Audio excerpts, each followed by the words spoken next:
The world is facing a crisis we are sure most people are familiar with: global warming.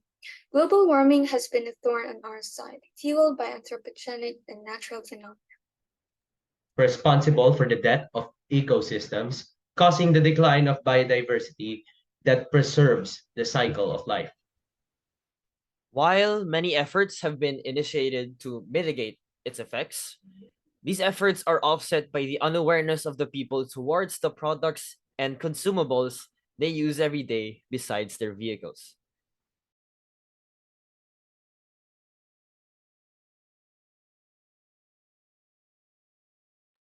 These consumables we are referring to are the sunblocks and sunscreens. The use of these products have grown a lot in recent years due to the rise of popular summer activities. Not only does summer vacations cause the consumption of these goods, but also the rising temperatures and UV levels in recent years due to global warming causing people to apply sunblock and sunscreen more regularly.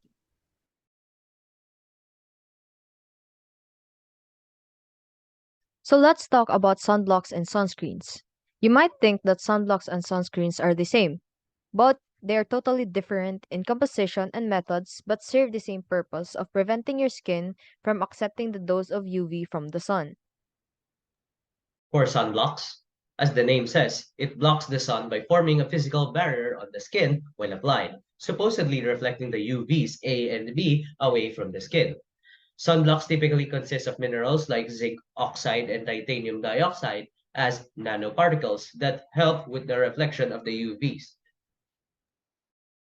Sunscreens, on the other hand, do not block, but absorb most of the UV, although only the B type, before it reaches the skin, acting like a filter. This also contains some of the aforementioned minerals in order to dissipate the UV that is filtered throughout the skin, as well as to reflect only a few of it. Doses of octinoxate and oxybenzone from these products dissolve in water that will end up in oceans in the form of carcinogenic chemical and hormone disruptor known as benzophenone.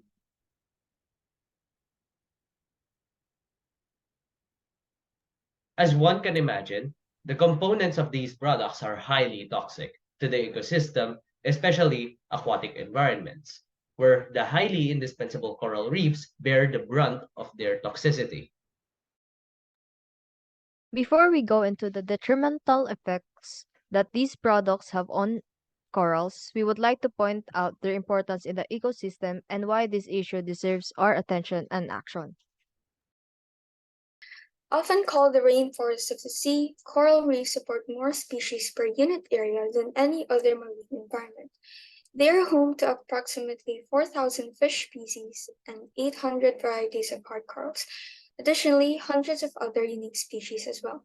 Coral reefs are truly one of the most biodiverse ecosystems.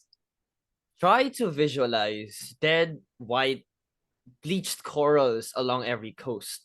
Not only does this concern the endangerment and extinction of various marine species, but can also severely affect local economies. Coral reefs serve as the economic lifeline for many people, which includes tourism, fishing, and the global market.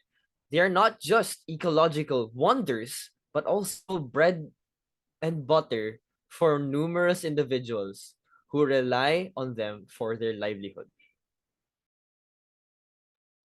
Like mangroves, coral reefs provide coastal protection, preventing strong waves, floods, and storms, reducing the impact by 97%. Coral reefs have also provided groundbreaking results in many pharmaceutical discoveries that help thousands of people recover from their seemingly helpless medical situations.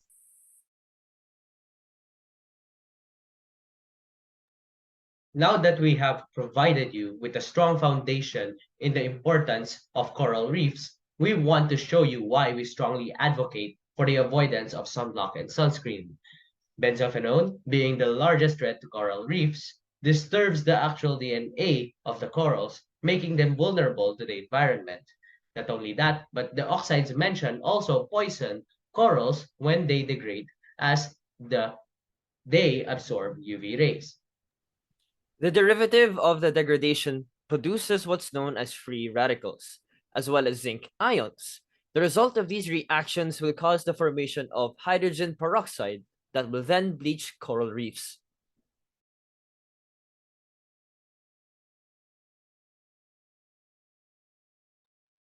These reasons are why the use of sunscreens and sunblocks should be avoided.